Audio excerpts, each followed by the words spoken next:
Hello ಎಲ್ರಿಗೂ ನಮಸ್ಕಾರ. Welcome to Brinda ಖುಷಿ ಯೂಟ್ಯೂಬ್ ಚಾನಲ್. ಒಂದ್ಸರಿ ಈ ಥರ ಕ್ಯಾಪ್ಸಿಕಮ್ ಚಿಕನ್ ಪೆಪ್ಪರ್ ಡ್ರೈ ಮಾಡ್ಕೊಂಡು ತಿನ್ನಿ, ಕಳ್ದೋಗ್ತೀರಾ, ಅಷ್ಟು ಸಖತ್ತಾಗಿರುತ್ತೆ. ಇದು ಯಾವ ಥರ ಮಾಡೋದಂದರೆ, ಬಾಣಲೆಗೆ 2ರಿಂದ 3 ಸ್ಪೂನ್ ಎಣ್ಣೆ ಹಾಕಿ 2 ಮೀಡಿಯಮ್ ಸೈಜ್ ಈರುಳ್ಳಿ, 4 ಹಸಿರು ಮೆಣಸಿನ್ಕಾಯಿ, ಸ್ವಲ್ಪ ಉಪ್ಪು, ಟೊಮೆಟೊ ಹಾಕಿ ಫ್ರೈ ಮಾಡಿ. ನಂತರ ಚಿಕನ್ ಹಾಕಿ ಫ್ರೈ ಮಾಡ್ಕೊಳ್ಳಿ.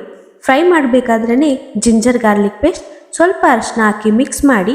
ನಂತರ ಕ್ಯಾಪ್ಸಿಕಮ್ ಹಾಕಿ ಮೀಡಿಯಂ ಫ್ಲೇಮಲ್ಲಿ ಫ್ರೈ ಮಾಡಿ. ನೆಕ್ಸ್ಟ್ ಸಾಲ್ಟ್ನ ಅಡ್ಜಸ್ಟ್ ಮಾಡಿಕೊಂಡು 2 ನಿಮಿಷ ಮೀಡಿಯಂ ಫ್ಲೇಮಲ್ಲಿ ಬೇಯಕ್ಕೆ ಬಿಡಿ. ಈ ಗ್ಯಾಪಲ್ಲೇ ಮಿಕ್ಸರ್ ಜಾರಿಗೆ ಸ್ವಲ್ಪ ಕಾಳುಮೆಣಸು, ಕರಿಬೇವಿನ ಸೊಪ್ಪು ಹಾಕಿ ತರಿಯಾಗಿ ಗ್ರೈಂಡ್ ಮಾಡ್ಕೊಳ್ಳಿ. ಆಮೇಲೆ ಚಿಕನ್ ಕರೆಕ್ಟಾಗಿ ಬಾಯ್ಲ್ ಆಗಿದೆಯೋ ಇಲ್ವೋ ನೋಡಿಕೊಂಡು 2 ಸ್ಪೂನ್ ಸೋಯಾ ಸಾಸ್ ಮತ್ತು ಕಾರ್ನ್ಫ್ಲೋರ್ನ ನೀರಲ್ಲಿ ಗಂಟು ಬರದೇ ಇರೋ ಹಾಗೆ ಮಿಕ್ಸ್ ಮಾಡಿ ಹಾಕಿ ಫ್ರೈ ಮಾಡಿ. ಇದರಲ್ಲಿ ಕಾರ್ನ್ಫ್ಲೋರ್ ಮತ್ತು ಸೋಯಾ ಸಾಸ್ 2 ಆಪ್ಷನಲ್ಲು, ಬೇಕಾದರೆ ಯೂಸ್ ಮಾಡ್ಬೋದು, ಇಲ್ಲಾಂದರೆ ಬೇಡ.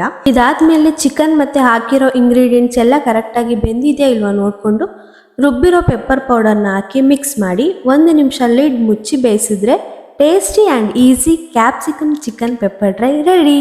ಈ ರೆಸಿಪಿ ನಿಮಗೆ ಇಷ್ಟ ಆಗಿದ್ರೆ ದಯವಿಟ್ಟು ಲೈಕ್ ಮಾಡಿ, ಹಾಗೆ ನಿಮ್ಮ ಫ್ಯಾಮಿಲಿ ಫ್ರೆಂಡ್ಸ್ ಹತ್ರ ಶೇರ್ ಮಾಡಿ, ಹಾಗೆ ಸಬ್ಸ್ಕ್ರೈಬ್ ಕೂಡ ಮಾಡಿ. ಮತ್ತೆ ಸಿಗೋಣ ಇನ್ನೊಂದು ವಿಡಿಯೋದಲ್ಲಿ. ಅಲ್ಲಿವರೆಗೂ ಟಾಟಾ, ಬಾಯ್ ಬಾಯ್.